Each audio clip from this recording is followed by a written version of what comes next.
March 3rd, 1924 ইতিহাসের এমন একটি দিন যেদিন এই উম্মাহ তাদের ঢালকে হারিয়েছিল। 1300 বছরেরও বেশি সময় ধরে মুসলিম উম্মাহ ছিল united under one leadership, one flag and one system. And then তার আঘাত হানল। March 3rd, 1924 The last Khalifa was removed. খিলাফা বিলুপ্ত হলো, আর তার সাথে সাথেই মুসলিম উম্মাহর হৃদয় ছিন্ন ভিন্ন হয়ে গেল। More than 100 years have passed.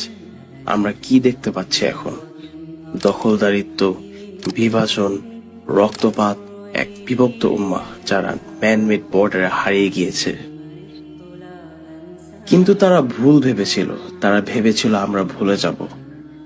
তারা এটাকে মানচিত্র থেকে মুছে দিয়েছে, কিন্তু আমাদের হৃদয় থেকে নয়। আজ উম্মাহ জেগে উঠছে, ঐক্যের আহ্বান আরো উচ্চ কণ্ঠে ধ্বনিত হচ্ছে। More than 100 years without Khilafah. But this story is not over. The Ummah is not dead. The Khilafah is not history, it's our future. Let's reunite again, revive the call, and reclaim our own